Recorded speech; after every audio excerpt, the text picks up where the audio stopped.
मैं जनाब मोहतरम बिलावल भुट्टो ज़रदारी साहब का और उनके साथियों का बेहद शुक्रगुज़ार हूँ कि आज वो यहाँ पर तशरीफ़ लाए। उनकी बहुत मेहरबानी। सेहत का भी उन्होंने दरियाफ़्त किया, उनका बहुत शुक्रिया। और फिर आज हमने जो मुल्क के अंदर इस वक्त सियासी सूरत हाल है उसके ऊपर हमने बड़ी मुफस्सल गुफ्तगू की।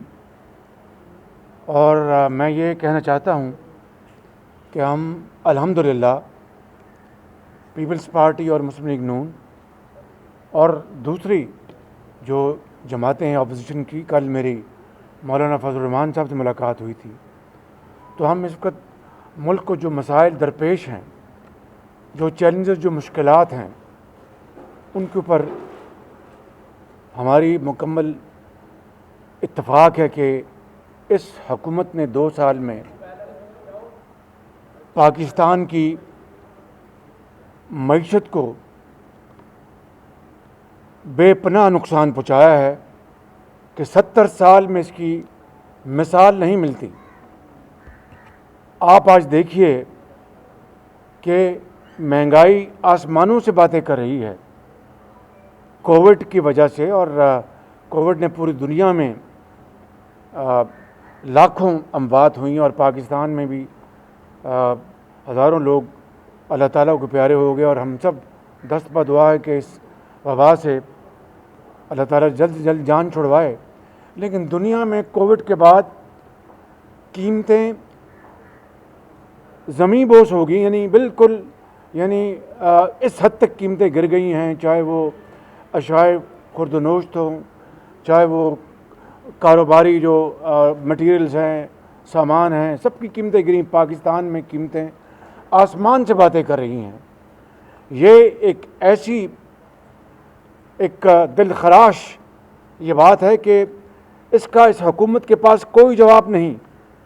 आप चीनी स्कैंडल जब से शुरू हुआ उस वक़्त 60-65 रुपये चीनी थी, आज ये 100 रुपये पहुँच गई है।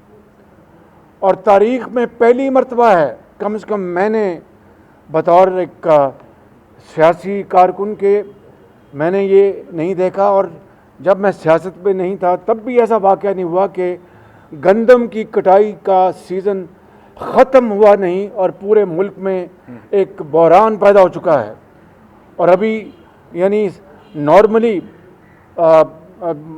साल के आखिर में हुकूमतें जो हैं वो अपने स्टॉक से वो फिर वो निकालती थी। आज ख़ुद जो वज़ीर ज़राअत है वो कहते हैं कि हमें समझ नहीं आ रही कि गंदम कहाँ गई, और जो सरकारी रेट पे जो आटा है वो खाया नहीं जाता, और जो चक्की का आटा है वो लोगों की जो जेब है वो उससे बाहर है, बर्दाश्त नहीं कर सकती।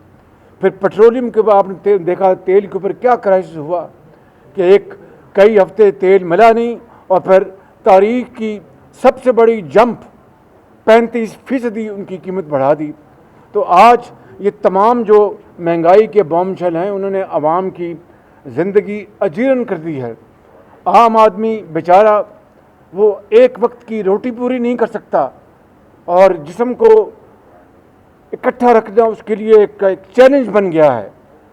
तो मैं समझता हूँ कि कहाँ इनके वो दावे कि 50 लाख घर बनाएंगे, कहाँ इनके वो दावे कि 1 करोड़ नौकरियाँ देंगे।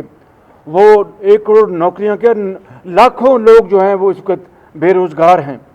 और जो आप जानते हैं कि जीडीपी जो 2018 में वो 5.8 पे आ चुकी थी, इन्होंने पहले फजिंग की और कहा कि 3.3 है, और फिर उसको दोबारा इनको मजबूरन उसको करेक्ट करना पड़ा और कहा कि ये 1.9 है।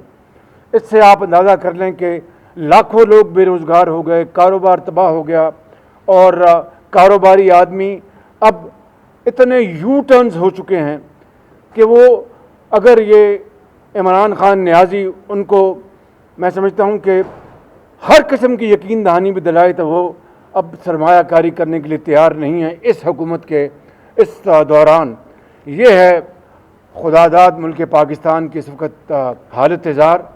और मैं समझता हूँ कि इस इनकॉम्पिटेंट सेलेक्टेड हुकूमत कि ये अब बस की बात नहीं है, बस की बात नहीं है कि वो हालात को सुधार सके। और इसलिए ये हमें खुशी से नहीं, लेकिन ये एक जो इस वक्त मुल्क की सूरत हाल है उसकी बना पर ये कहना ज़रूरी हो गया है कि इमरान खान नियाज़ी की हुकूमत मुकम्मल तौर पर नाकाम हो चुकी है और मज़ीद इस हुकूमत का रहना इस मुल्क के लिए, इस मुल्क की मईशत के लिए, इस मुल्क के अवाम के लिए वो किसी भी ख़तरे से कम नहीं है। आज हमारी जो बिलावल भुट्टो ज़रदारी साहब से जो गुफ्तगू हुई उस पर हम मुकम्मल तौर पर हमारा इत्तफ़ाक़ है कि ईद के बाद रहबर कमेटी की मीटिंग होगी, उसमें बाकायदा जो इश्यूज़ हैं वो डिस्कस होंगे।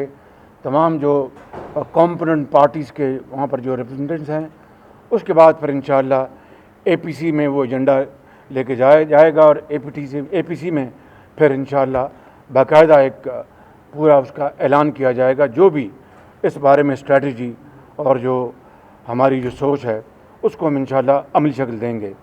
मैं अब जनाब बिलावल भुट्टो साहब को गुजारिश करूँगा कि वो स्टेज पे आए। शुक्रिया।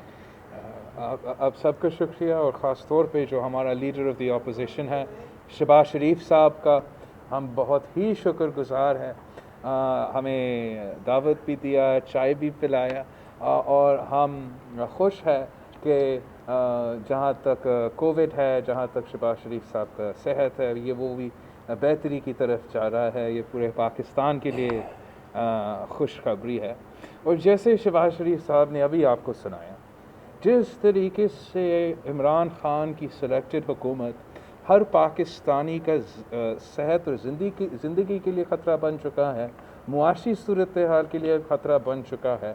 अब सारे पाकिस्तान में जो अपोजिशन जमातें हैं, पाकिस्तान के जो अवाम हैं, हम सारे के सारे एक पेज पे हैं कि हमें इस सिलेक्टेड को निकालना पड़ेगा ताकि जो मुश्किल हालात हमारा आम आदमी, पाकिस्तान के अवाम इस वक्त वो मुश्किल हालात से गुज़र रहे हैं, उसमें हम कोई बेहतरी लेकर आए, उनका मुआशी सूरत हाल में कोई बेहतरी लेकर आए, उनको उन तक अवाम तक कुछ रिलीफ पहुंचा दे।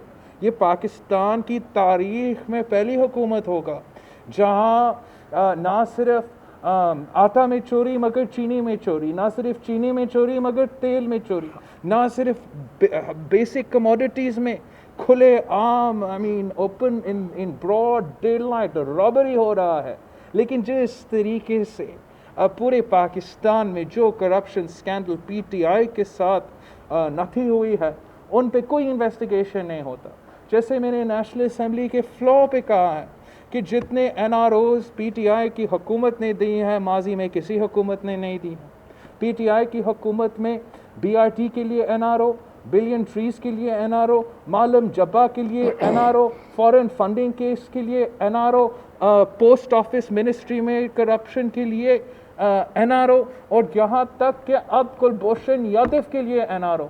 तो पाकिस्तान पीपल्स पार्टी और अपोजिशन में जो भी सियासी जमातें हैं और जो सबसे बड़ा तादाद है नेशनल असम्बली में वो मुस्लिम लीग नून का है, हम मिल के पाकिस्तान के अवाम के मसाइल पे रोशनी डाल रहे हैं और पाकिस्तान के अवाम के लिए जदोजहद कर रहे हैं। और हम सब दुआ गो है कि ईद के बाद जो हमारा लेबर कमेटी का मीटिंग होगा, जो हमारा APC के मीटिंग होगा, उससे पाकिस्तान के अवाम के लिए खुशखबरी निकलेगी। शुक्रिया जी। One by one